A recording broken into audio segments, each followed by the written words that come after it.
para dar inicio a la exposición, les presentaré al expositor del día de hoy, que es Manuel Pérez Araya. Es psicólogo clínico acreditado del Colegio de Psicólogos de Chile. Cuenta con un magíster en bioética, además de ser candidato a doctor en filosofía de la Universidad de Chile. Cuenta con un diplomado en psicoterapia, fundamentos teóricos y práctica clínica de la Pontificia Universidad Católica de Chile. Bueno, ahora les damos el paso a Manuel para que inicie su clase docente.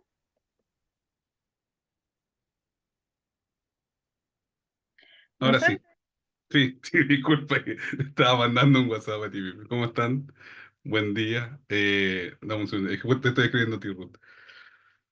Ya, muchas gracias entonces por la presentación. Es raro verse ahí en la imagen. Nada, pues cuando quieras, por favor, si puedes proyectar la diapositiva.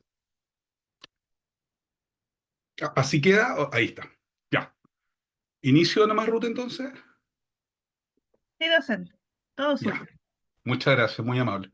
Bien, entonces, bueno, una pequeña aclaración que entiendo que no fue voluntaria ya de omisión. Mi apellido es Manuel Pérez Ayala, con Y, en honor a mi madre y a su linaje. Como ustedes pueden ver ahí, soy psicólogo clínico acreditado y desde hace un tiempo también me he dedicado a la docencia y a la investigación. También, si ustedes se dan cuenta, y por si acaso les comparto el ORCID, donde pueden ver algunas de mis publicaciones que he hecho respecto a investigaciones.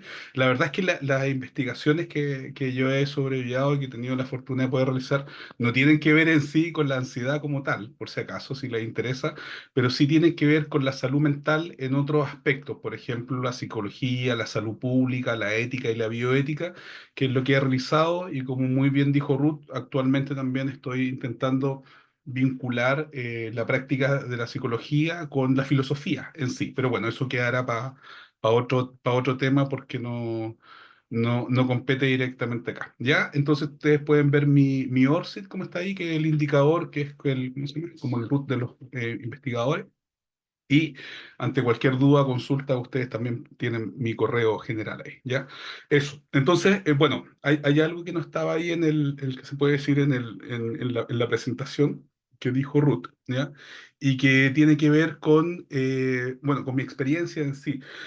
Particularmente, desde que ingresé a mediados de la década del 2000, fue por ahí el 2005-2006. Ya, yo trabajé como psicólogo clínico, pero trabajé, de hecho aún lo hago, en una práctica ininterrumpida que he realizado. Y es muy probable, por lo que alcancé a ver también ahí en el chat, que varias personas comparten esa experiencia también. Yo trabajé una década en salud pública, trabajé en los CEFAM, trabajé en CEFAM de la región metropolitana y acá en la región del Maule donde estoy ahora. Entonces, quienes comparten esa experiencia, yo creo que entienden lo que tiene que ver con, a los que nos gusta el gusto y el cariño especial que uno le tiene a la salud pública. Entonces, como les digo, mi experiencia también para poder hablar de esto, que yo quiero abordar el tema de la ansiedad con temas teóricos, ya, como sobre todo lo vamos a hacer desde la próxima semana en el curso, en donde quiero dar como esta connotación, no sé si tanta connotación en sí, pero sí, la idea es poder hacer un poco de historia, ¿cierto? Y también vincular cuando la ansiedad comenzó a ser objeto de interés, se puede decir, para la medicina y luego para la psiquiatría y para la, ¿cómo se llama? Para la psicología, ¿ya? Entonces, mucho de esto también, como les comentaba, yo actualmente tengo mi consulta privada, trabajo hace un par de años en eso, pero también todo esto insumos, como les digo, mucho tiene que ver con la experiencia en sí de, de ¿cómo se llama? De mi trabajo en salud pública, ¿ya? Entonces, pues, como les comentaba, quienes hayan trabajé en salud pública, creo que entienden bien a qué me refiero. O sea, ahí uno ve literalmente y el buen sentido de todo. Entonces, es una oportunidad increíble para foguearse, por decirlo así, o para ver una vastedad increíble de casos. Entonces, como les decía, buena parte de lo que yo les quiero compartir hoy día, que es básicamente como una invitación a discutir siempre, ¿cierto? Y a reflexionar sobre el fenómeno de la ansiedad o de la ansiedad como fenómeno, como les digo, tiene que ver con una parte teórica, pero también lo que yo espero aportarles de manera específica tiene que ver con mi propia experiencia ya durante cerca de, aún no, pero falta poco para que sean 2 décadas ya de atención de personas, ¿ya? Y por eso les quería decir como, o dejar en claro esta experiencia de una década que tuve en salud pública, en donde realmente uno tiene esa oportunidad de poder atender una multidimensionalidad amplia de casos, ¿ya? Así que dicho eso, por favor, Ruth, si puedes pasar la próxima diapo, por favor. Ahí está.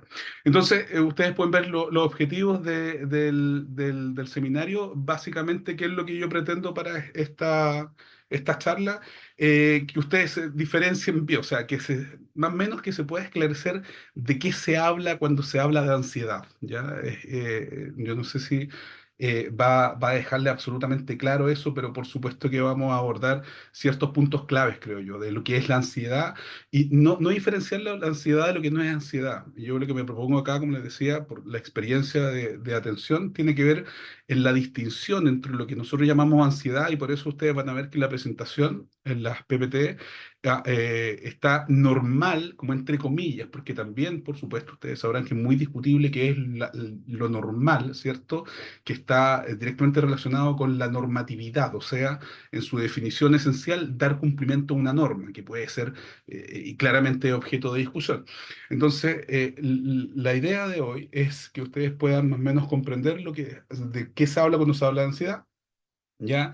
Y poder tener la capacidad de distinguir cuando se pueda estar en presencia de una manifestación de una ansiedad normal, como le decía, entre comillas, o natural o esperable, ¿cierto? De una ansiedad que tenga ya otro ribete que una ansiedad más bien patológica. Y ahí, como ustedes se darán cuenta, me tomé algunos textos, sobre todo de que es como el texto canónico para los psicólogos, para las psiquiatras clínicos, que por supuesto, por lo mismo no está alejado de la discusión y la crítica, como es el TCM, ¿ya? Entonces, la idea es como definir la ansiedad, ¿cierto? Y poder, a través de estos minutos de discusión, eh, hacer la distinción entre cuando se habla de una ansiedad normal, ¿cierto? Esperable o no patológica, por decirlo así, y cuando se está en presencia de una ansiedad patológica. La próxima, Ruth, por favor. Ya, entonces, como les decía, todo esto en sí, estas 1 o 2 diapos que están presentadas acá a modo de introducción, son claramente van a ser en profundidad desarrolladas durante el curso de la próxima semana que les comentaba, porque ahí yo pretendo darme un tiempo para poder como retrotraerlo a la historia de la ansiedad. O sea, ustedes sabrán, ¿cierto?, que hay fenómenos que han existido, fenómenos de salud mental, que no había escuchado esa presentación que hicieron ahí los chicos y las chicas de ADIPA cuando hablan como de la preocupación de la salud mental, ¿cierto? Y todo lo relevante que es, porque finalmente lo que nos ayuda a dar sentido y significado a nuestra vida y tener bienestar. Ya, pero hablando de eso, hay manifestaciones que hoy día en lo contemporáneo conocemos de salud mental que han acompañado al ser humano desde que existe como tal y desde que empezó a vincularse con otras personas, ¿cierto? No sé si ustedes sabían, pero de este tipo de manifestaciones, la primera que está como datada o cronificada, perdón, no, es como descrita, como en crónica, es lo que hoy día se denomina epilepsia, ¿ya? Que ha pasado por distintos nombres, ¿cierto? Que ha pasado por distintas interpretaciones, pero así como la epilepsia hay otras manifestaciones que existen en tanto existen seres humanos, ¿ya? Y eso la próxima semana, como les contaba, la idea es como poder hablarlo más en detalle. Con lo que respecta a la ansiedad, si ustedes pueden leer ahí, la ansiedad se presentaba como un fenómeno humano, pero de difícil descripción, o sea, como decía ahí, las emociones, o sea, los investigadores al respecto se encontraron con dos problemas cuando empezaron a llevar la ansiedad como otro fenómeno del ámbito clínico. Y esto pasó específicamente, en términos históricos, con los primeros psiquiatras, se podría decir, o sea, los médicos especializados en salud mental, por allá a finales del 1800, que son, o sea, cuando ya estaban después de Pinel, ¿cierto? El siglo XVII, XVIII, ¿cierto? El siglo XIX, cuando ya se empezó como a especificar esta área de la medicina, que es la psiquiatría, y donde después también no es que derive de la psiquiatría como tal, pero nace específicamente en Alemania, en Leipzig, con los experimentos de Wilhelm Wundt, la psicología se empezó a tratar. Entonces empezaron a tratar como los ámbitos, ¿cierto?, clínicos de la atención, más bien en el contexto de salud, de estos fenómenos, ¿ya? Y la ansiedad era uno de ellos. Y como ustedes pueden ver ahí, habían dos problemas en sí, que eran cómo se aborda metodológicamente esto de la ansiedad y cómo sabemos cuando estamos hablando de ansiedad, por ejemplo, de otras manifestaciones humanas como, ya escribí, el temor, el miedo, la tensión, que son también muy, muy antiguas, ¿cierto? Emociones básicas del ser humano, y el estrés también lo escribí porque el estrés, ustedes sabrán también, estudiado sobre todo por el Hans Seyle, a mediados del siglo pasado, ¿cierto? Este médico suizo, empezó a, y que creo también tiene un vínculo específico con la ansiedad, a manifestarse como un fenómeno específicamente de sociedades más bien industrializadas, como también nosotros diríamos hoy día como sociedades desarrolladas o en vías de desarrollo. Entonces, estas manifestaciones que antes eran normativas, esperables, empezaron a tener un salto cuantitativo. Ese salto cuantitativo después también la sociedad europea y por extensión en el mundo lo significó el término de la Segunda Guerra Mundial, pero la ansiedad entonces se quería abordar desde la ambigüedad de su manifestación, la ambigüedad de ese entonces, y cómo se podría diferenciar esta de otras manifestaciones que no necesariamente eran similares o parecidas o que podían ser distintas, pero el desafío que se propusieron y que encontraron ahí los investigadores es cómo las diferenciamos, cómo las definimos, cómo sabemos que estamos hablando de ansiedad y no estamos hablando de otras expresiones. Ruth, por favor, si puedes pasar. Entonces, para esto yo tomé el caso de la angustia, ¿ya? ¿Cómo diferenciar la ansiedad de la angustia? Hablábamos un poquito antes del inicio de la charla con Ruth sobre las, ¿cómo se llama? Como las instrucciones de esta presentación, de las presentaciones en sí, y que por fortuna son tan numerosas o tienen tanta convocatoria porque la idea era como poder interactuar, ¿cierto? Como hacer algunas preguntas, qué es lo que pensaba. Entonces, por darle continuidad, ¿cierto? Y fluidez a la presentación, les pido por favor que ustedes también vayan haciendo estas preguntas para ustedes. O sea, de qué se habla cuando se habla de ansiedad y de qué se habla cuando se habla de angustia? ¿En qué se diferencia la ansiedad y la angustia? ¿Cierto? Que son fenómenos interesantísimos también y como me imagino que no me atrevería a decir que todos y todas, pero supongo que la gran mayoría de todos nosotros que estamos presentes en algún momento de nuestra vida, incluso hoy día mismo, podríamos haber o estamos experimentando ansiedad y angustia, ¿ya? Y es uno de los puntos que yo quiero dejar claros. Estos son fenómenos propios de la existencia humana, o sea, vienen aparejados, ¿ya?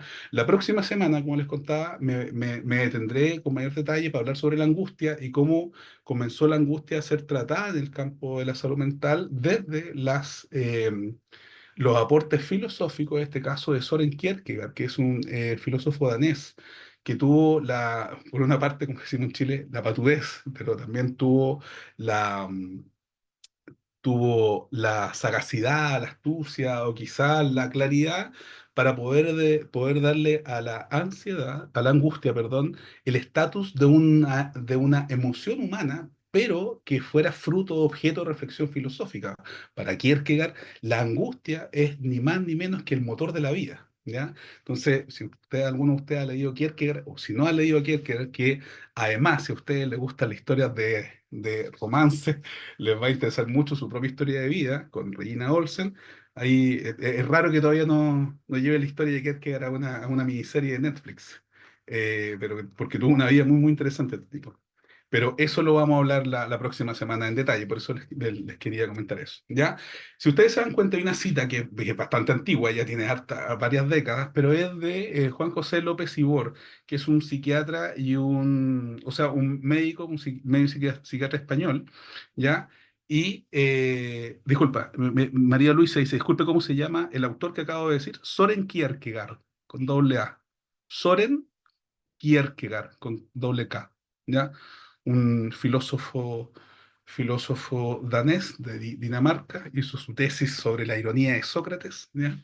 Muy, muy, muy interesante. Pero bueno, si estáis la próxima semana, ahí te puedo pasar, te puedo entregar mucho más datos específicos. Como te digo, la idea es como ir especificando y eso es lo que pretendo la próxima semana, introducir la ansiedad y la angustia, pero no como desde ahora lo clínico, o sea, cómo llegó estos fenómenos a ser objeto de trabajo clínico, ¿ya? Pero bueno. Exactamente, muchas gracias. Soren Kierkegaard, ahí está. Muy amable, Constanza. Ya, pues entonces, si ustedes se dan cuenta, vean la definición de López y Borges del 1969. La próxima semana yo les voy a mostrar las definiciones que se hicieron antes, ¿ya? Y ahí también vamos a hablar a otro, al menos en la presentación que tengo, nos vamos a tomar de otro psiquiatra que tiene una particularidad, este tipo, que era como también como otros grandes autores, por ejemplo, como Freud, ¿cierto? Que fueron muy prolíficos, pero la distinción acá de quien les voy a comentar es que tuvo aportes significativos en tres áreas, se puede decir, distintas: la psiquiatría, la filosofía y la teología, ¿ya? Y estoy hablando de Karl Jaspers, ¿cierto? El primero que, o sea, quien escribió la psicopatología general cerca de sus 30 años, y yo me voy a tomar de Jaspers para poder introducir el fenómeno de la ansiedad y la angustia y cómo lo diferenciaron del miedo en ese entonces, ¿ya? Pero si ustedes se dan cuenta aquí, básicamente dicen lo mismo. Fíjense ustedes en la definición. Y esto también tiene que ver con lo operativo que uno, en términos generales, puede entender en la atención clínica. La angustia tiene una expresión somática, física. La ansiedad tiene una expresión o manifestación cognitiva, ¿ya? Esto se está mucho más detallado, ¿cierto? Pero nuevamente, como creo que entendemos el contexto, como una presentación de aproximadamente 60 minutos, ya más o menos, la idea es como ir entregando tips o más o menos comprimiendo la información, ¿ya? Entonces, sabiendo que hay mucho más detalle, ¿cierto? Si ustedes se dan cuenta, en la lectura de las definiciones que hace López y Borg, ¿cierto? La angustia se circunscribe a lo físico y la ansiedad se circunscribe en su manifestación a lo cognitivo. O sea, angustia y ansiedad están muy emparentadas. La próxima semana también vamos a ver, si ustedes se dan cuenta, por qué, si se dan cuenta así, en la palabra en sí, que comparten un origen común, o sea, comparten un origen etimológico que lo vamos a ver en detalle después. Ansiedad y angustia son dos manifestaciones de un mismo fenómeno, ¿ya? Pero por eso les digo, la próxima semana espero que lo tratemos en detalle, porque personalmente es un tema que me interesa mucho, así que ahí espero hacerle varios comentarios. Entonces, para poder empezar a distinguir ya estos fenómenos instalados, ¿cierto? Estamos hablando de la década de prácticamente fines del 60, principios del 70, ya la psicología y la psiquiatría estaban súper instaladas, ¿cierto? Lo que no pasaba un siglo antes, ¿cierto? Entonces ya teníamos circunscrito más o menos estos fenómenos de estudios, la investigación, pero sobre todo en la atención clínica. La clínica ya estaba instalada también en ese entonces como una área de atención, y si ustedes se dan cuenta ahora, 2024, cada vez más demandada, ¿ya? Y ahí, en este tema, no sé si ustedes comparten esta opinión conmigo, pero la ansiedad tiene mucho que ver en estas demandas también de salud mental. Si puedes pasar a la próxima, Ruth, por favor.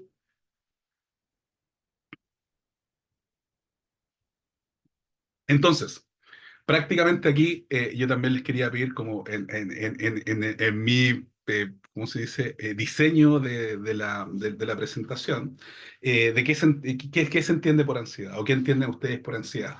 Deliberadamente quise poner esos, ¿cómo se llama?, esos dibujos que la verdad Google Imágenes apoya mucho, bueno, y ahora con la inteligencia artificial más aún, pero le quise dar esa connotación. O sea, si en el sentido de la presentación de hoy día, lo que yo quise mostrar ahí es esta ansiedad, pero patológica, no esta ansiedad como común y normativa, ¿ya? Pero les invito para que quienes estén poniendo atención, por favor, para que piensen un par de segundos. ¿Qué entienden ustedes por ansiedad?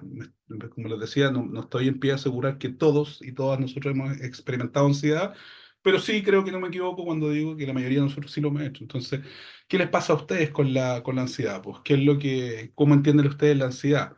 Recuerden que lo que nosotros, o sea, los psicólogos clínicos, dicho así, pero también los que, por supuesto, como decía Newton, el estar a hombros de gigantes, ¿cierto? O sea, todos los que han estado antes de uno investigando, lo investigaron como fenómeno, ¿cierto? Lo siguen investigando. Si piensan ustedes cuánto test hay, ¿cierto? El más conocido puede ser, no sé si ustedes están de acuerdo o no, el test de Beck, ¿cierto?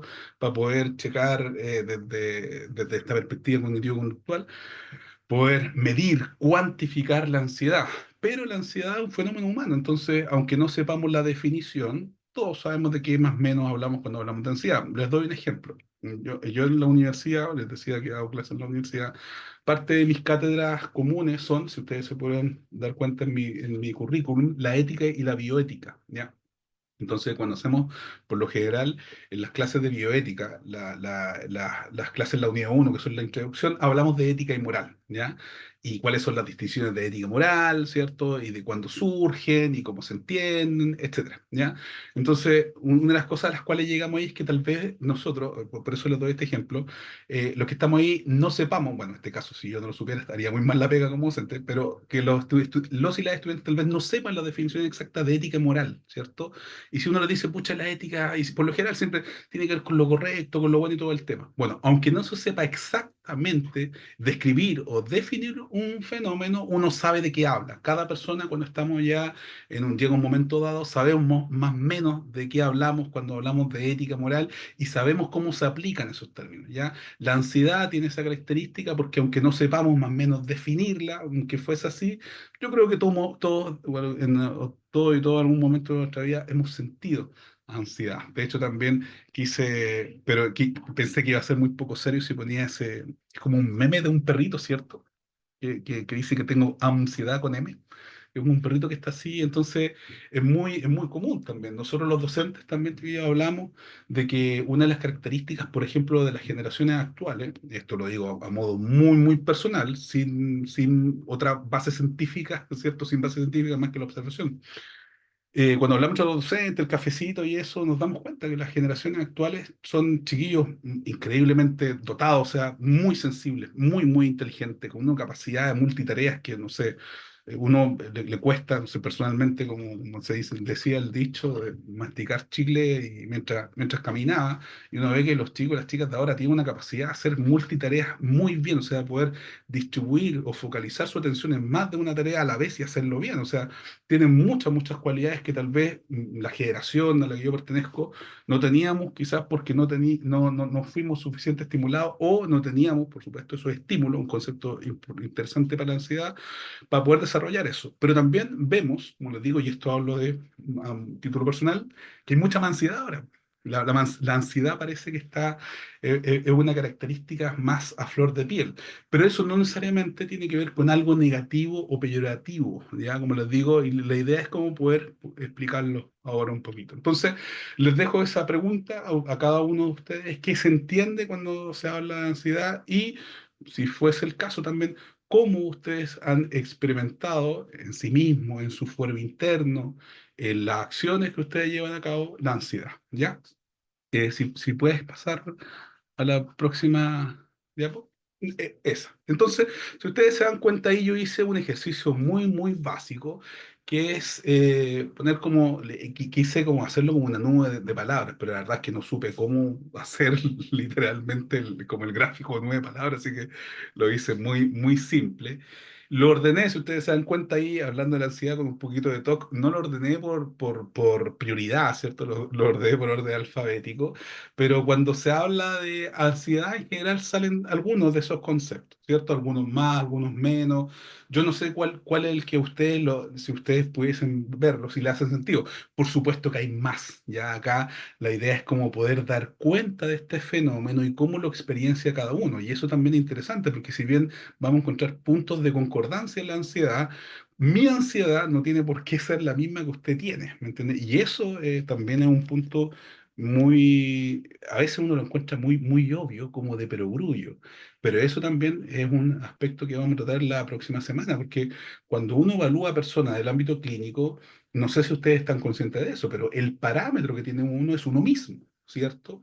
Es mi ansiedad. Entonces, luego uno puede, ahí depende cómo lo vean, tener a mano los casos que ha visto y poder hacer una comparación, ¿cierto? Pero una comparación no para poder sacar eh, lineamientos absolutos, sino para poder darse un marco de referencia, uno mismo cómo se va manifestando la ansiedad en distintas personas. Pero la ansiedad es subjetiva.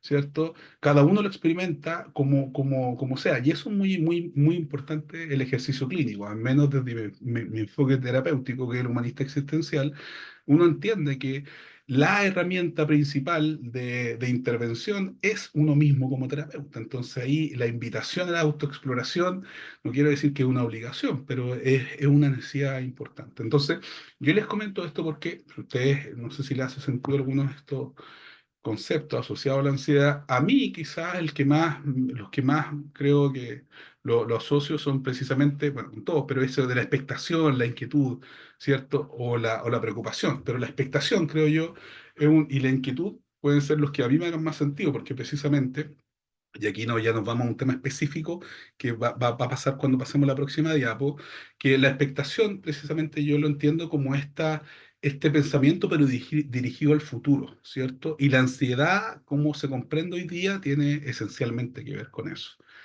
Ruth, si pudieras pasar, por favor.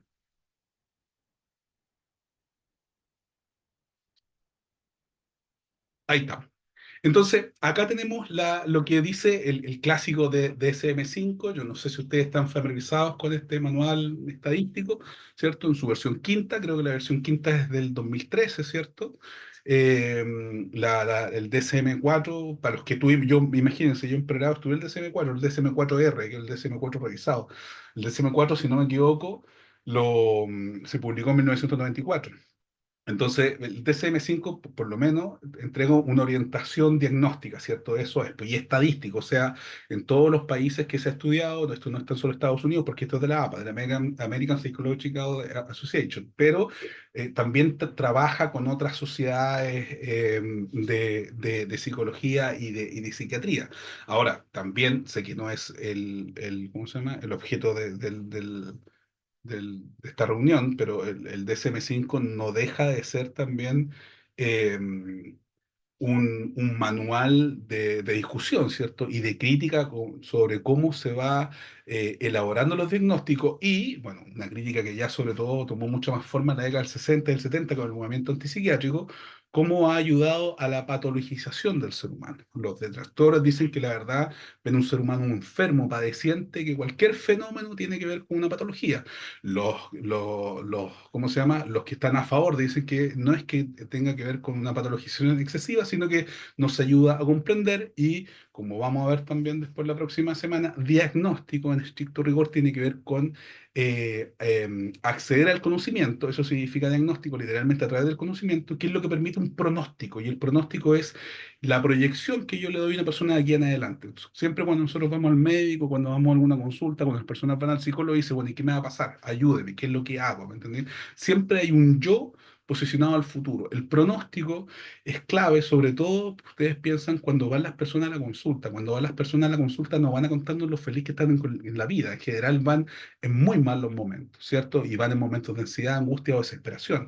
Entonces, el pronóstico es esencial y para tener un buen pronóstico es clave tener un buen diagnóstico. ¿Ya? Como les digo, eso lo vamos a ver la próxima semana. Entonces, si ustedes se dan cuenta aquí, ya hay distinciones más bien claves, ¿ya? Acá el DCM5, y ahí les doy la cita textual de la página 189, ¿cierto? Diferencia el miedo con que el miedo es una respuesta emocional ante una amenaza inminente, ¿cierto? Que puede ser real o imaginaria. Ustedes sabrán ya que puede que algo no sea real, pero si para nuestra mente es real, nosotros lo vamos a experimentar como es real. Eso, específicamente eso, lo vamos a trabajar, creo, en la segunda o tercera clase cuando vamos a los trastornos de pánico, las crisis de pánico. Precisamente es eso, una respuesta sobredimensionada a una experiencia para nuestra mente que se considera como real, pero no es real en sí, ¿cierto? La realidad está dada en cómo se va configurando para nosotros. Entonces, yo no sé si ustedes están familiarizados con estos conceptos, o si para ustedes son nuevos, pero es importante eso. Da lo mismo, o sea, no importa si es real o no. Si para la mente es real, yo lo voy a vivir como si fuera real.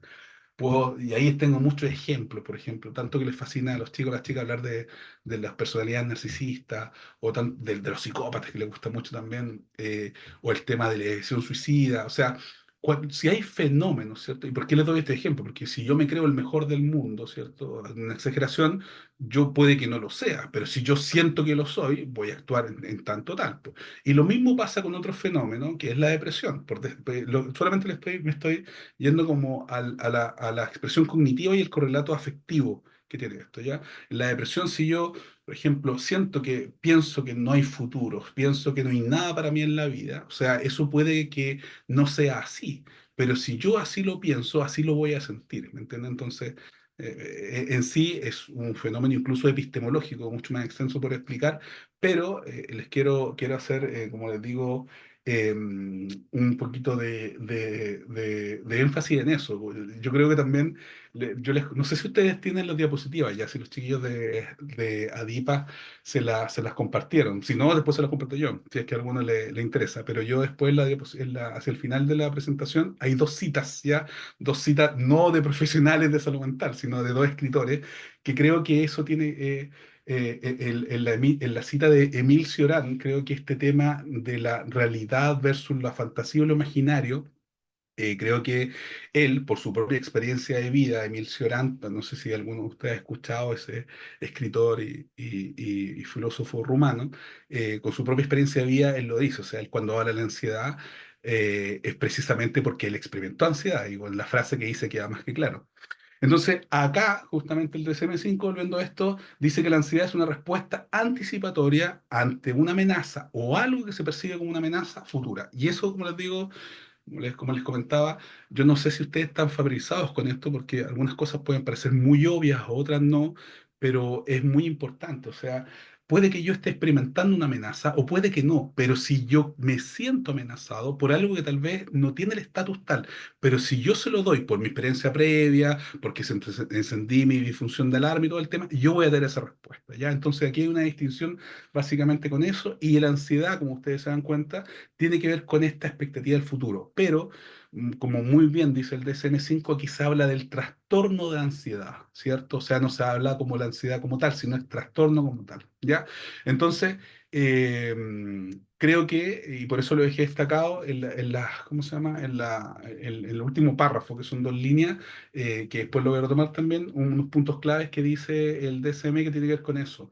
Aquí, cuando se habla del TEA, que es el trastorno por ansiedad, el trastorno de ansiedad, hay, ¿cómo se llama? Una distinción que tiene que ver con el exceso y la persistencia. Y eso es lo que le da ya el estatus, digámoslo así, de patologizador o un estatus patologizante a estas manifestaciones de trastorno por ansiedad. ¿Ya? Eso. Ruth, si podemos ir a la próxima. Entonces, ahora vamos a lo que es central precisamente en esta presentación que yo les quiero comentar, de qué se habla cuando se habla de ansiedad normal y de qué se habla cuando se habla de ansiedad patológica. Ruth, la próxima al tiro, por favor. Entonces, ustedes pueden ver ahí, lo intenté sintetizar de la manera más simple, ¿ya? Pero la ansiedad es una manifestación, por ejemplo, subjetiva, o sea, de nuestra cognición propia, natural, y aquí ya con algunos tintes propios, que por lo menos a mí me gusta harto el tema filosófico, tiene que ver con la experiencia existencial. O sea, en tanto uno existe, va a tener ansiedad, por decirlo así. O sea, bien aparejado por el estado así normal. Un punto para hacer la distinción, que también lo espero desarrollar, bueno, todo esto la idea es desarrollarlo y profundizarlo en el curso. Ansiedad que se toma como algo normal o algo esperado, pero hay fenómenos, por ejemplo, fenómenos de la salud mental que no son normativos, no son esperables. Por ejemplo, la depresión. ¿Ya? La depresión es un cuadro clínico, así como porque alguno tal vez, yo me voy a anticipar, así como una buena respuesta ansiosa, me voy a anticipar. Alguno podría decir que si la ansiedad es normal, entonces la depresión también. No, tiene que ver con la connotación que se le da. La ansiedad, como en sí, como concepto, ¿cierto? Es propio de la experiencia humana, pero tiene ciertas manifestaciones que lo hacen más bien patológico, y eso tiene que ver con lo enfermizo, con cómo atenta a nuestro bienestar. Cuando se habla de depresión, uno podría decir la depresión es normal. No, ninguna depresión es normal. Normal en el sentido que es una alteración en nuestro curso natural existencial, ¿cierto? Lo que sí sería normal, que puede estar asociado a la depresión, según ustedes conocen de lo que estoy hablando, tiene que ver con la pena, con la tristeza. Esas manifestaciones, ¿cierto? Más bien emocionales, son parte de la experiencia humana también, ¿me entienden? La frustración, la impotencia, estoy hablando como lo que está asociado a la depresión.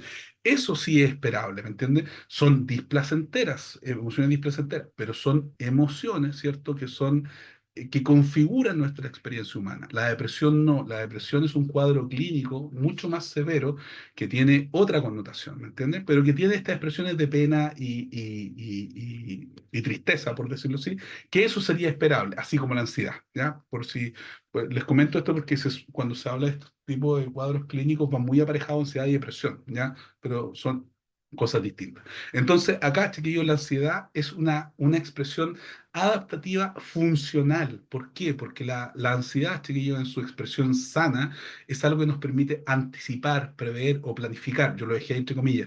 La ansiedad sana nos permite adelantarnos a algo. Es un ejemplo que yo le suelo compartir a los chiquillos en la U. Si yo tengo una prueba, por ejemplo, en la universidad cuando se hacen clases, hay como, que me imagino que en la mayoría de las universidades, tienen ya sus evaluaciones solemnes o regulares, ¿cierto? Y están calendarizadas según el semestre. Entonces, los chiquillos saben que cada un mes vienen 1 o 2 semanas de prueba. Entonces, la ansiedad es la que permite que yo me anticipe y dice, ya. Entonces, ¿qué tengo? En este tengo una prueba, acá tengo un trabajo, acá tengo que hacer una cápsula de video y aquí un ensayo. Entonces, es la ansiedad la que me permite prever, anticipar, ¿cierto? Y la ansiedad me dispone, como dice abajo, para la acción. La ansiedad me prepara para eso. Y la ansiedad es la que me permite discriminar y decir, ya, entonces, para la prueba tengo que estudiar 1 semana antes, el ensayo lo tengo que empezar antes, ¿me entiendes? Esto lo estudio 2, 3 días antes y esto lo puedo hacer un ratito antes, ¿me entiendes? Claro, ahí también hay otro fenómeno del cual no vamos a hablar ahora, pero entra, me imagino, lo que ustedes conocen como la procrastinación, como cuando muchos dejan todo para los últimos 2 días o para la noche anterior y suelen pasar de largo, en donde la ansiedad ahí pasó de donde falla esa predicción, para algunos o para algunas, no para todos ni todas, como no se planificaron bien, ¿cierto? Se instala la ansiedad patológica, ¿cierto? Y hacen todo en un par de horas y entregan a eso unos Frankenstein de trabajo a las chiquillas, ¿ya? Entonces, de la perspectiva también evolutiva, porque esto se estudió el tema evolutivo y a este respecto, chicos, chicas, la próxima semana yo quiero hacer ese símil o esa conexión con las fobias, ya como hay una perspectiva muy interesante, la verdad hace bastante sentido de que las fobias son una herencia evolutiva, ¿cierto? Y si ustedes se dan cuenta, lo vamos a hablar la próxima semana también, si ustedes tienen, lamentablemente padecen alguna fobia, o si conocen alguno que tiene alguna fobia, a veces nosotros estamos en contacto o hemos tenido experiencias con lo que nos produce la fobia, porque también hay un componente heredado de la fobia, así como de la ansiedad. Me imagino que ustedes ya, si están o no más cercanos a la salud mental, se han dado cuenta. Pues la ansiedad también tiene un componente genético, ¿ya? Piensen ustedes mismos ahora, pues si ustedes tienen o si se consideran una persona ansiosa y miren a sus papás, pues, miren a sus tíos, miren a su familia y van a cachar más o menos del tiro dónde viene, pues, ¿me entienden? Porque esto también se va modelando, ¿ya? También se traspasa genéticamente y también uno lo va modelando, o sea, en la crianza o en el contacto con los vínculos cercanos, ¿ya? Entonces, si ustedes se dan cuenta, la ansiedad es un fenómeno normal y es servicial, nos prepara, nos ayuda a anticipar, ¿cierto? Nos ayuda a prever. Esa es la clave de la ansiedad normal, ¿cierto? Porque nos ayuda a ver el futuro, pero la ansiedad patológica no enrocha el futuro. La ansiedad patológica uno está siempre posicionado al futuro, pero de una manera distorsionada, ¿por cierto? Uno está, esa angustia como de todo en tropel, de todo rápido, que me dan algo ahora, o sea, tengo una tarea para un mes, ya estoy urgido, ya estoy con problemas estomacales, ¿cierto? Esa ansiedad exacerbada, desbordada en lo patológico. La ansiedad en su función normativa nos permite anticipar el futuro y planificar nuestra vida, ¿cierto? Tomar decisiones. Por eso les daba este ejemplo, que es algo que yo estoy más cercano, se puede decir, que el mundo académico, el mundo de la universidad. Si tengo tantas tareas, yo sé distribuirlas, esto lo voy a hacer en tal día hago esto, el fin de semana hago esto otro. Esa es la ansiedad, esa es la función de la ansiedad en su expresión normal, ¿ya? Por si se entiende. Si vamos a la próxima, por favor, Ruth. Bueno, les comento. Por el contrario, entonces, la expresión patología, ahí está. Si se dan cuenta, intenté como poner varios puntos clave, ¿ya? En sí, una de las cosas que uno puede encontrar con la ansiedad es que a veces una respuesta ansiosa, por decirlo, voy a decirlo en lenguaje no clínico, ¿ya? Nuestra ansiedad se dispara ante eventos que tal vez no ameritan, ¿cierto? O son estímulos que uno diría, mira, no son tan preocupantes. Por ejemplo, uno podría decir, y aquí ustedes Por esto también es importante que vean que la ansiedad siempre en su área dimensional, ¿cierto? No categorial, de respecto de, de los criterios para el diagnóstico, sino dimensional de cómo se experimenta subjetivamente, es personal. Por ejemplo, que una persona diga, mira, va a pasar algo y está con dolor de guata, voy a decirle, está con diarrea como 3 días, y uno dice, mira, si tal vez eso es, tengo que defender mi tesis, ¿me entiendes? O tengo un examen de grado, nos pasa mucho, chiquillos, no con todos también supongo, pero con las personas, no sé, que tienen que dar una prueba importante, los médicos que tienen que rendir una los abogados o abogadas que tienen que ir a hacer su defensa. Es muy probable que estén con una serie de síntomas y ustedes se dan cuenta ya físicos por mucho rato. Pero si ustedes dicen, mira, no sé, el sábado voy a ir al cine y estoy con mucho dolor de guata, ustedes ahí hacen como la distinción, es decir, tal vez el estímulo no amerita esa respuesta sobredimensionada, po. Y ahí uno comienza ya a encontrar las conexiones de cuando está en presencia de una ansiedad en su expresión patológica. O sea, el estímulo que provoca esta respuesta no amerita quizá esta respuesta esta manifestación tan exagerada. ¿Ya? Entonces ahí también hay algunos elementos que son clave para esto, ¿ya? Yo lo escribí ahí con la falla en la discriminación de los estímulos. O sea, y hay muchas personas que se consideran ansiosas que independiente del estímulo que sea, la respuesta ansiosa va a estar igual, ¿me entiendes? Y eso también tiene que ver con un rasgo de la ansiedad en su expresión, ¿ya? Entonces, cuando les decía, la ansiedad normal nos prepara, ¿cierto? Nos ayuda a anticipar, ¿cierto? La ansiedad patológica nos hace vivir el futuro de una manera más bien enfermiza. Lo escribí así. Cuando la ansiedad altera, perturba, dificulta o impide lo que cada uno de nosotros consideramos como una vida normal, ¿cierto? Actividades del día a día y todo el tema, cuando hay una interrupción significativa por la ansiedad, no puedo salir, estoy muy nervioso, me sudo mucho, me tiritan las manos, me duele mucho la guata. ¿Me entiendes? Cuando hay una interrupción significativa, uno ya habla que hay una ansiedad, ¿cierto?, excesiva. Muchas veces también, como les digo, también de esto va a depender del estímulo. ¿Me entienden? Como les decía, si yo tengo una prueba, no sé, les voy a decir, piénsenlo ustedes, por ejemplo, que está muy vinculado también con el estrés, ¿ya? Pero les quiero dar un ejemplo, lo que se llama el estrés preoperatorio. No sé si ustedes han estado alguna vez por esperando un diagnóstico, por ejemplo, o una hora para operarse, ¿cierto?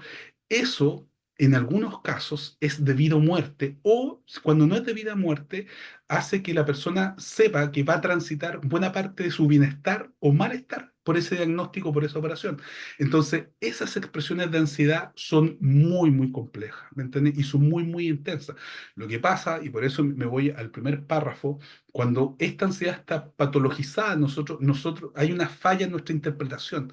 Todo es debido a muerte, de una exageración, no sé si entienden como la figura retórica que les quiero decir, pero la persona no discrimina que esto tal vez no importa tanto o no es tan relevante, todo uno lo vive como, ¿me entienden? No, no sé si con dramatismo, si con la intensidad como de lo que son los rasgos de trastorno de personalidad, pero está explicitado ahí. Entonces ustedes también comprenderán en algo que no voy a entrarme ahora porque, o sea, por temas de tiempo y porque la idea es hablarlo la próxima semana, se instalan otros fenómenos como son, por ejemplo, el pensamiento catastrófico, po, ya que es propio de los cuadros ansiosos patológicos. La persona piensa que va a pasar lo peor. Le va a pasar lo peor o le va a pasar lo peor a alguien. ¿Me entienden? Entonces se mueven desde esos. Y recuerden, como les digo, por muy obvio que pueda sonar, eh, por muy obvio que se pueda decir, como les comento, eh, si algo es real para mí, aunque no tenga su correlato de facto como un hecho, si yo lo considero que es real, va a ser así, ¿me entienden? Mi psiquis va a reaccionar así. Entonces, como cuando hay una falla de discriminación y todo puede ser, les digo, esta figura de vida o muerte, o todo muy importante, la persona va a estar reaccionando exageradamente en su psiquis y en su fuero interno, porque esto también tiene un correlato psicosomático, o sea, con dolor de guata, por ejemplo. eh, en todo momento. Piénsenlo ustedes, chiquillos, como un dato. O sea, la relación de la ansiedad también, yo no he visto tantos estudios que esté comprobada científicamente, pero es un hecho. Piensen cuánta manifestación somática hay, personas que tienen problemas gastrointestinales, la misma alopecia, ¿cierto? Que es la caída del cabello, el prurito, o el prurito como los rash, ¿cierto? Cutáneos, que son que salgan granitos. Esas son manifestaciones también muchas veces que están vinculadas a la ansiedad. También se ha hablado mucho y uno lo ve en las pacientes las personas que atienden lo que se denomina el colon irritable, las úlceras, ¿cierto? Y eso es psicosomático en el sentido de que no hay, por ejemplo, una, una, una evidencia de que haya sido por un malestar, o sea, orgánico, ¿cierto? Que haya comido algo o sea otra cosa que no, y se explica muy bien con el estado de ansiedad o estrés que experimenta la persona, ¿ya? Entonces, en general, como les digo, es esta expresión patológica de la ansiedad la que lleva a las personas a consultar en la salud mental, no la otra. Chiquillos, estoy viendo y les pido las disculpas. Pasa algo, que en la pieza que estoy hay una luz muy tenue. ¿Me entiendes? Porque yo me vine para acá porque tiene más luminosidad, pero ya está oscureciendo. Entonces, por eso es que no me ven tan bien, porque no sé si distingue, pero hay luces como muy tenues, como estas luces cálidas. Entonces, les pido las disculpas del caso, por eso es que no me ven. Mejor tal vez apago la cámara, pero eso, es como una luz más piolita, por decirlo así. ¿Ya? Eso. No sé si puedes pasar a la próxima. Eh, Ahí está. Entonces, como apuntes, muy simple. Ansiedad normal es útil, es funcional, pone en alerta, ¿ya? Nos prepara y ayuda a conseguir objetivos porque nos planificamos para algo, ¿ya? La ansiedad patológica, por ejemplo, si me tomo de estos mismos puntos, no es inútil, es disfuncional y esa puesta en alerta es constante. Las personas algunas veces lo manifiestan con esta palabra, viven alertas, viven pendientes de algo, ¿cierto? Y, como les comentaba, no es patognomónico, o sea, no es propio de todos los casos, pero suele estar aparejado a lo que se entiende como el pensamiento catastrófico. Va a pasar algo y va a pasar lo peor, ¿me entienden? Entonces, la ansiedad patológica es esta ansiedad exacerbada que dificulta, impide. Es una ansiedad, chiquillos, que nos perturba en la vida, que nos impide vivir bien, ¿me entienden? Porque siempre estamos preocupados, siempre estamos como, pucha, va a pasar algo, ¿me entienden? Y su manifestación ya aguda, concentrada, es lo que vamos a ver la próxima semana a través de las crisis de angustia, las crisis de pánico y las fobias. O sea, ya ahí es una ansiedad absoluta, esa ansiedad no tiene nada que ver con lo normal, ¿cierto? Tiene que ver con otras manifestaciones. Les doy otro ejemplo. En este mismo correlato, ya así como le estoy hablando de ansiedad normal, ansiedad patológica, por ejemplo, los miedos son emociones básicas que también tienen una función, nos ayudan a prevenir, nos ayudan a ser más cautos, menos temerarios. Entonces, el miedo, ¿cierto?, tiene un correlato evolutivo funcional. Las fobias, que son estos miedos concentrados, no son funcionales y no son sanos. Las fobias son patológicas, ¿me entiendes? Entonces, aquí también tiene que ver con el grado de experiencia, ¿cierto? Con lo que ustedes, si son profesionales de salud mental, más o menos entienden este concepto del el arousal, ¿cierto? Como nuestro umbral de percepción, de experiencia y de manifestación. Entonces, acá tenemos una ansiedad que es normal y que para todos nos sirve para la vida, pero esta ansiedad instalada, ¿cierto?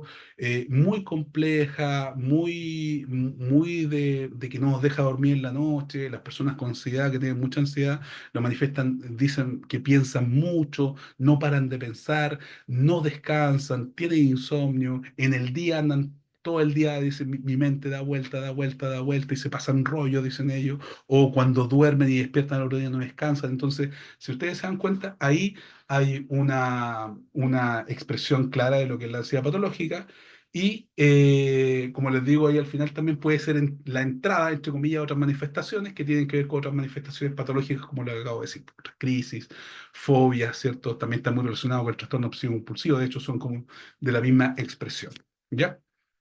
Eso, Ruth, si puedes andar, es más o menos ya para ir terminando por el tiempo. Entonces, ahí les dejo algunas interrogantes también a ustedes, que si ustedes quisieran, después las podremos compartir.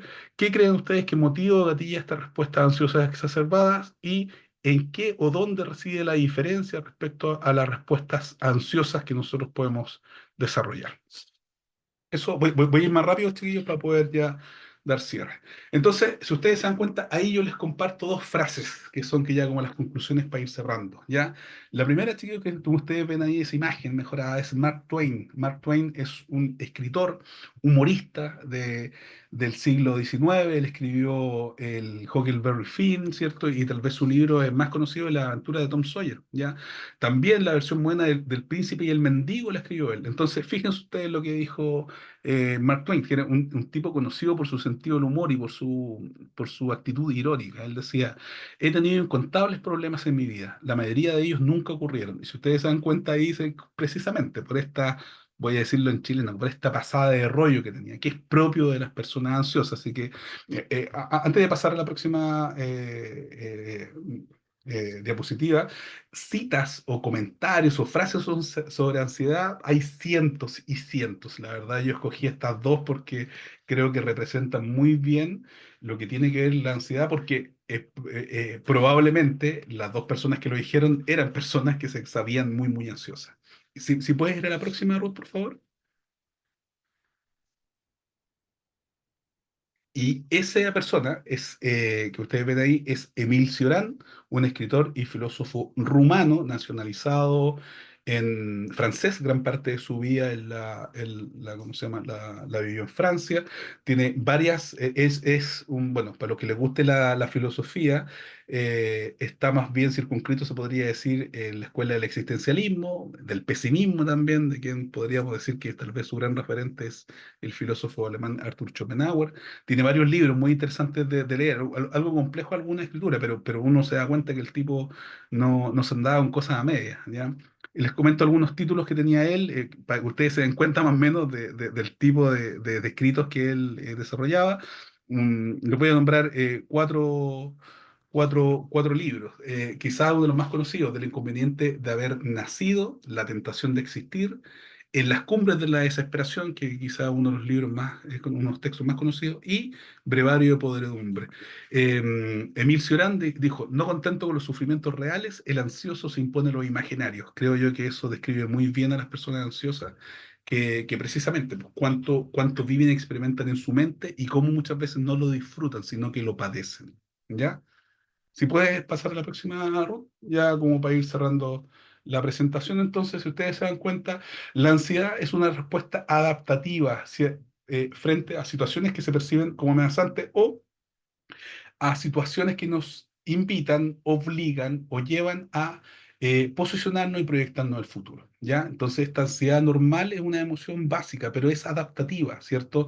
Nos invita, nos interpela, si ustedes quieren verlo con otro concepto, a prepararnos para algo. La ansiedad patológica es una respuesta exacerbada, sobredimensionada y desvirtuada, ¿cierto? Que tiene también un correlato, así como les decía, mucho del pensamiento, ¿cierto? Es estar pensando en el futuro, pero también tiene un correlato físico, ¿ya? Se experimenta con mucho desagrado por la intensidad. Entonces, también tiene que ver con algo que me propongo que desarrollemos la próxima semana también. Hoy día ansiedad no se entiende tanto como ansiedad normal. En su definición posterior a su estudio y campo descriptivo, ha quedado, creo yo, como circunscrita a la salud mental, a la psiquiatría y a la psicología y a los manuales, o sea, un test de ansiedad de todo el tema. Entonces, creo que en el vocabulario coloquial de nosotros las personas, ansiedad está instalada como una ansiedad patológica, ¿cierto? Entonces, cuando uno dice tengo ansiedad, no dice tengo ansiedad normal, tengo una ansiedad esperable, sino que habla de su ya característica desmesurada y su connotación patológica, ¿me entienden? Pero uno de los puntos que quería dejar muy en claro en la presentación hoy día es que la ansiedad es, eh, es como les digo, natural, esperable, es parte de nuestra vida y no necesariamente es patológica, ¿ya? Pero sí se hace una diferenciación en esta ansiedad patológica. Si lo dijera como psicólogo clínico y fuera un poquito más rebuscado, se podría decir, deberíamos hablar claramente de ansiedad cuando ansiedad normal y ansiedad patológica cuando se habla esta ansiedad de su estudio o de su atención clínica. Eso, si puedes pasar a la próxima, Ruth. Ahí está. Les dejo comentarios, preguntas y si puedes pasar a la próxima, por favor. Ahí están las referencias que utilicé para poder desarrollar la presentación de hoy día. Entonces, chiquillos, eso, les pido disculpas por la luminosidad, que como no tengo esta experiencia así como los influencers, los TikTokers de tener aquí tanta luz, no sé, vine de un lugar que tenía la luz más tenue, pero no consideré que se iba a ver como solamente mi silueta, así que les pido disculpas por eso. Y también, nada, pues intenté en estos minutos poder condensar temas que son... me imagino y veo por la cantidad de personas que están conectadas de mucho interés y también por lo mismo ameritan mayor desarrollo. Así que eso, nada, muchas gracias por su atención y vamos a ver si tienen preguntas, a ver cómo lo podemos hacer. Ruth, la dejo a usted entonces al mando. Sí, ya. Hay dos manitos levantadas ya. Primero, iPhone de Francesca, que ella ya levantó harto, entonces te doy el pase, ¿ya, Francesca? Ok, muchas gracias. Hola, buenas. Eh, Me gustó mucho el seminario y una de mis preguntas es que ¿cómo puedo abarcar o cómo puedo yo apoyar alguna crisis de ansiedad como terapeuta o como profesional de la salud, pero de drogodependientes? Porque yo sé que son de por sí se les desarrolla automáticamente la ansiedad por consumo, pero en muchas ocasiones es muy difícil abarcarlas. No sé si me doy a entender.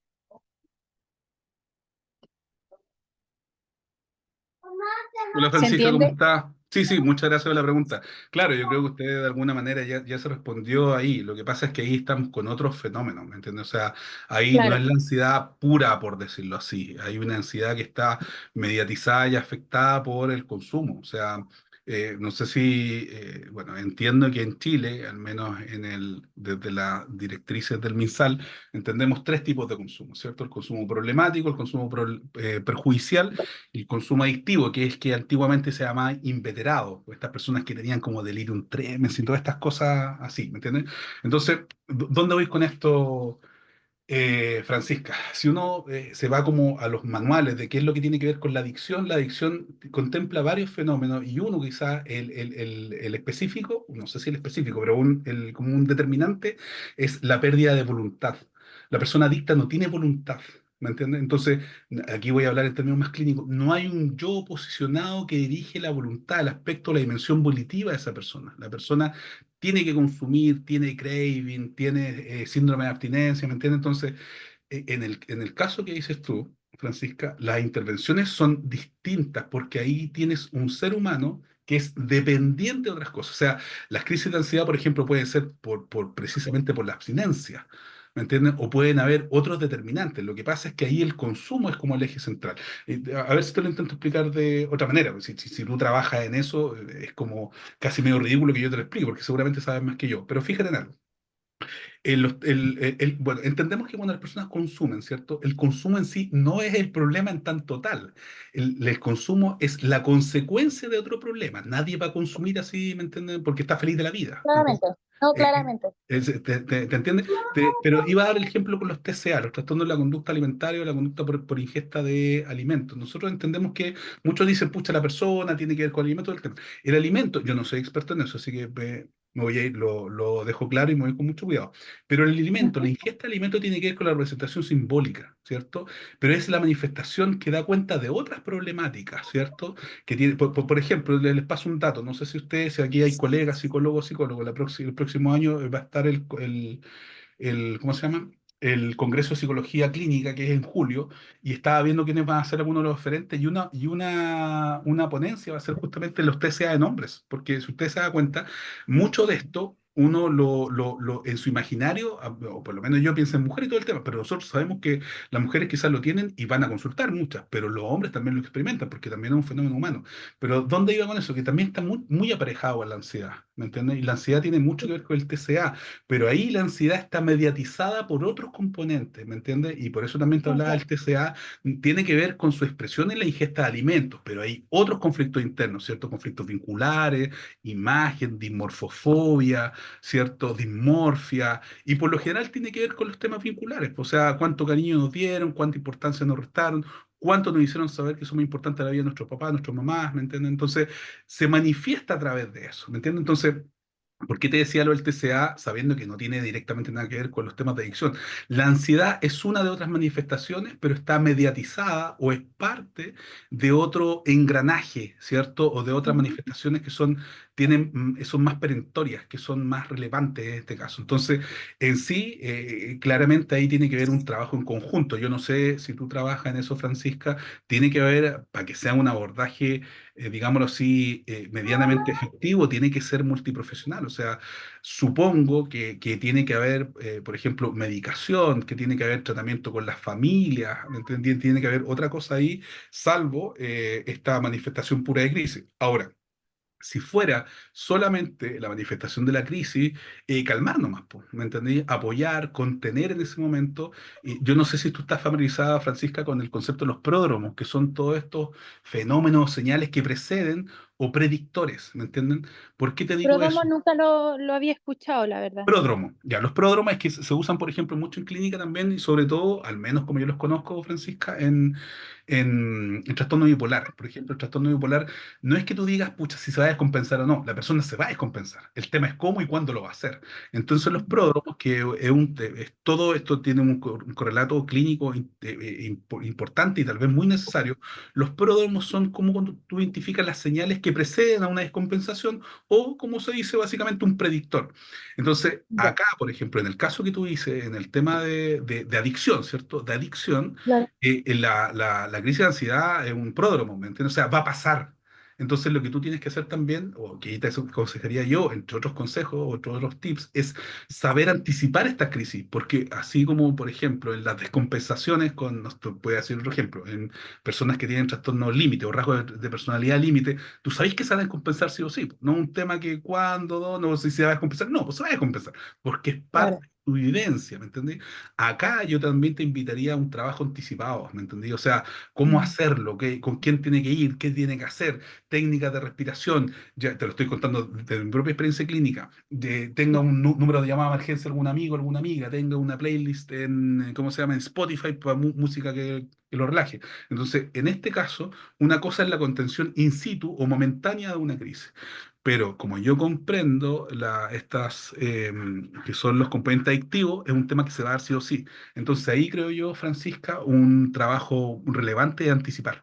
Anticipar pensando que va a pasar, ¿ya? Que va a pasar sí o sí y cómo funciona la persona y qué podría hacer, no para que no pase, porque no la va a poder evitar, pero sí para amortizar o aminorar su impacto. Oye, disculpa, otra vez les pido disculpas, chiquillos, es que esta pieza es muy linda, pero me fallé un poquito con el tema de la selección de la luminosidad. Sorry por eso que estoy aquí en la penumbra. No Eso, se no sé si Francisca, preocupe. si quiere comentar algo, si hay alguna otra consulta.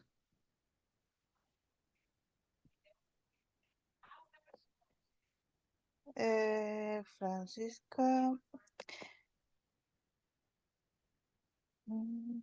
Yo no sé, Ruth, disculpe, no sé si la presentación se las pueden compartir con las personas, porque la verdad una presentación que hice muy, muy básica, pero si les puede La interesar, presentación se comparte. ya. Ahora sí, muchas gracias, profe. Sí, me sirvió bastante. La verdad es que me complementó. Aprendí una cosa nueva ahora mismo. Muchas gracias. Y lo otro es que usted dijo, mencionó algo respecto a la próxima semana que iba a hablar de algo. La verdad es que de eso me generó mucha duda. ¿Qué es lo que hay la próxima semana? Ah, es que en la próxima semana hay un curso, Francisco, así como dándose autopromoción. Es un curso sobre ansiedad y con específico, o sea, específicamente el trastorno de ansiedad y cómo intervenir en crisis de pánico, crisis de angustia. ¿Y eso está ahí mismo en Adipa o Sí, cuánto el costo, Prox? Que la verdad que no, me no tengo interesa idea. mucho. Ahí me Ah, pilla, ahí me pilla. ya lo voy a ver, pero lo da usted, Per- ¿verdad? Como para buscarlo como anfitrión. ¿Perdón? Lo va a dar usted, ¿verdad? Sí, po, es la idea, es la idea. Ya lo voy a buscar entonces. Muchas Ok, gracias. Francisco. A usted por su pregunta. Todos los días aprendo algo nuevo. Gracias. Ya docente. Nos queda a Claudio. Hola, buenas tardes. Hola Claudio, te veo Eh, viejo, disculpa que tú no me hagas. sí, no hay problema. Muchas Gracias. gracias por la presentación. Tengo una consulta respecto a este como carácter más subjetivo del diagnóstico patológico de ansiedad. Cuando apareces en casos, por ejemplo, como de extrema vulneración social, marginación social, Sí. creo que más entendible aún a lo mejor es como estrés laboral, cuando hay mucha sobrecarga laboral, ¿no es cierto? Que siento que es algo muy de nuestra época esto, como de trabajar en muchos lugares distintos, La de, multipresencia.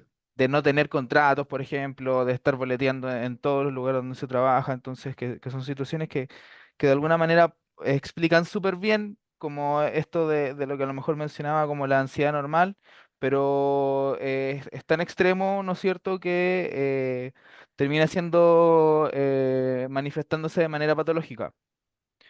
Ante eso la pregunta es cómo hacer esta distinción de alguna manera entre este malestar subjetivo, podríamos decirlo, propio de, como había dicho, el estrés laboral o la marginación social, versus como ya es algo más de carácter clínico o patológico. Y Claro. si en ese sentido es ético para un profesional de la salud mental recomendar, por ejemplo, un tratamiento farmacológico o un tratamiento de psicoterapia, siendo que es como una manera de invisibilizar esto otro que es como injusticia social, podría decirse. Esa es la pregunta, profe. Sí, viejo, disculpa, Francisco, no, Claudio, te digo al tiro, no tengo cómo responder tu pregunta ahora en pocos minutos, no hay forma que haga eso de inmediato, porque también es un tema que comprenderás, no ha convocado mucho a los colegas por discutir, o sea, doy solo un ejemplo, ¿no? ¿De dónde eres tú, Claudio? De Temuco. Ya, yo soy de acá, o sea, yo estoy viviendo ahora en Talca, hablamos con un colega de acá, si algunos es de Talca, un cefán de acá. Y este colega, que tiene una sensibilidad social muy particular, decía, viejo, ¿cómo yo quiero tratar, no sé, imagínate que voy a tratar con una persona el tema de poner límites, ¿cachai? Con su pareja y todo el tema, que debo trabajar poner límites, el autorrespeto, ¿cierto?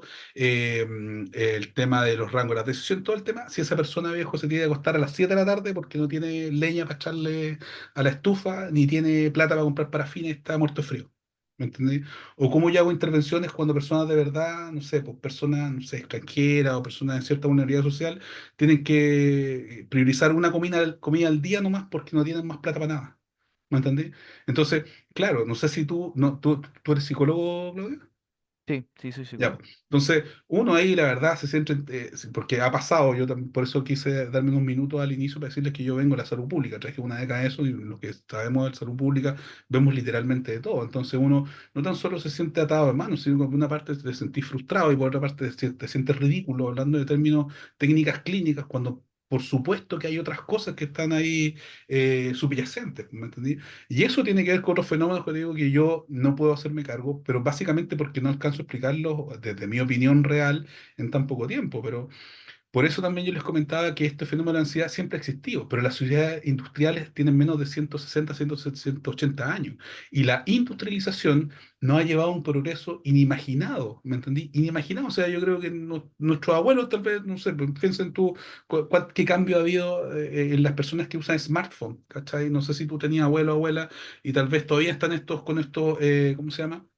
Con estos celulares antiguos, ¿cachai? Más bien análogos, porque les cuesta digitalizarse, ¿me entendís? Las brechas que hay en esta generación. Entonces, los cambios han sido inusitados, pero el impacto para la salud mental fue tremendo. ¿Cachai? O sea, todavía no nos ajustamos. Estas cosas que pueden sonar como broma o como memes, ¿cachai? Hace 30 40 años no había un dispositivo que tú te ibas a acostar, ponías la alarma y te decía, la alarma sonará en 4 horas y 12 minutos, ¿me entendés? No existía eso.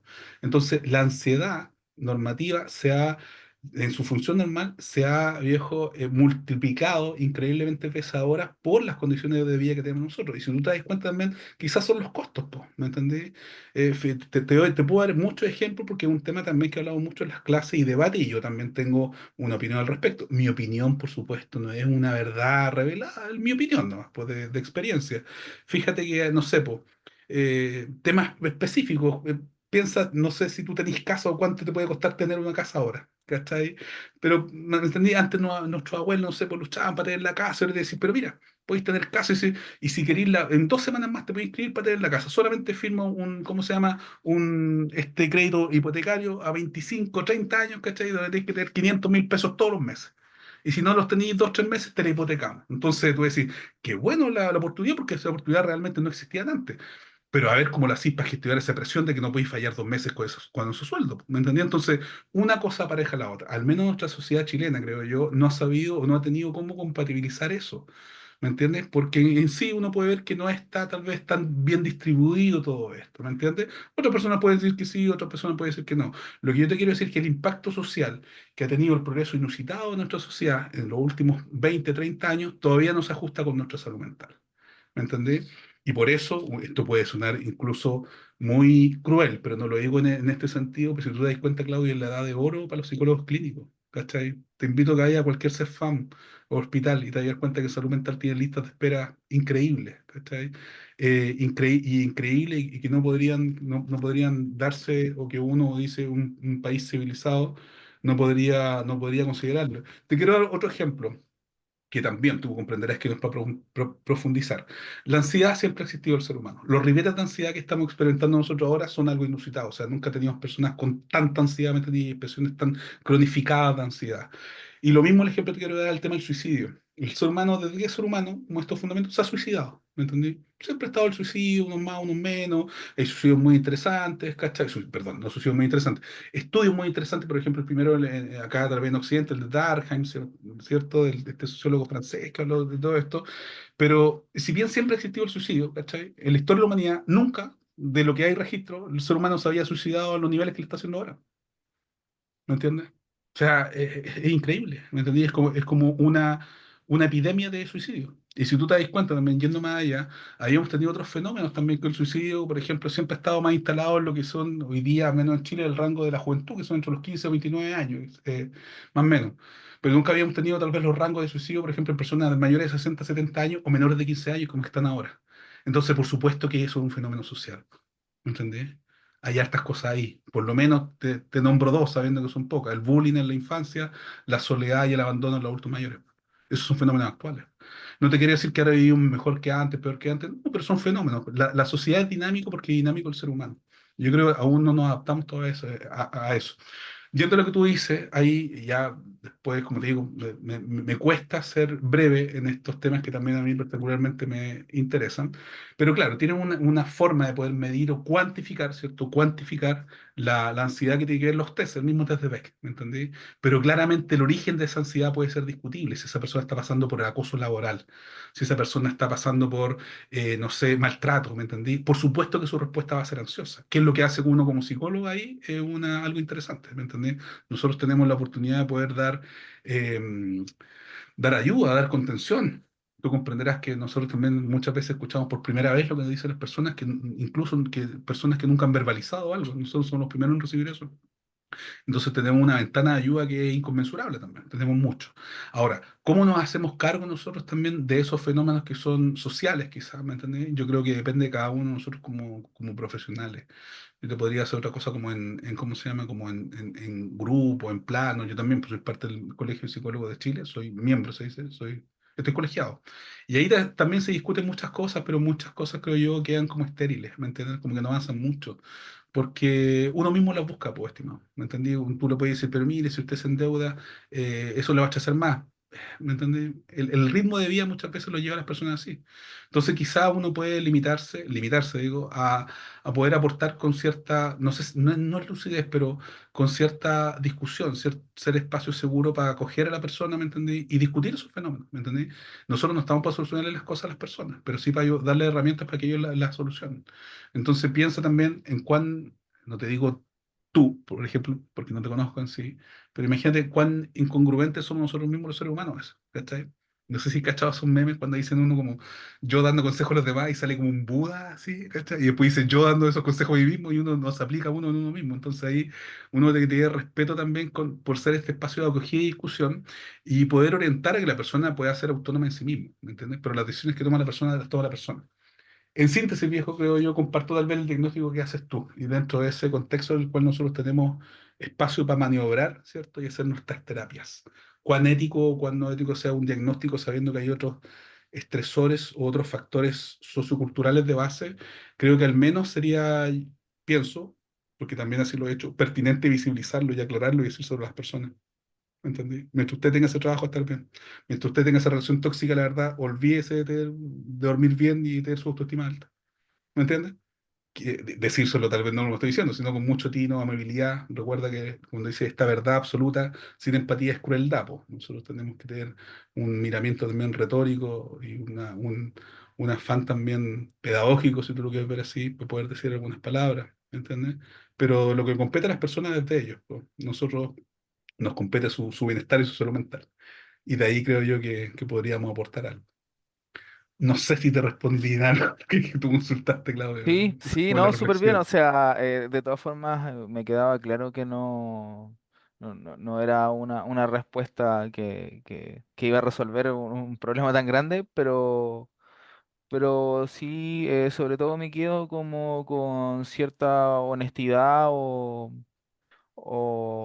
no sé si honestidad es la palabra, pero como con dar a entender que hay ciertos aspectos que son del entorno o del Sí, por medio. supuesto, por supuesto. Algunos no, o sea, muchos creo yo, nos superan con creces, pero eso no quiere decir que uno te tenga que llevar a la inacción, a la resignación, ni menos a la sumisión.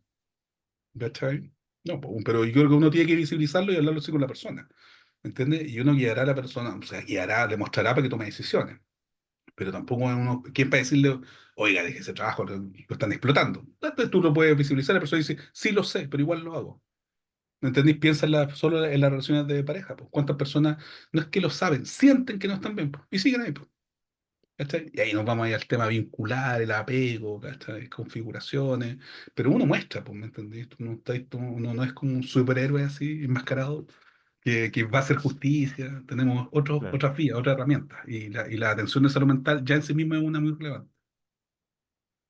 Muchas gracias. A ti, Claudio, lo precaria de mi respuesta. No. Gracias, viejo. Ruth, ¿ahí estamos o no? ¿O hay otra más? Hay muchas más, pero por el Ah, ya, tiempo no se ya. puede revisar, pero eso da paso a que pueden ir a ver el curso, las personas que quedaron con dudas pueden ir a, a ver el curso. Muchas gracias, docente, por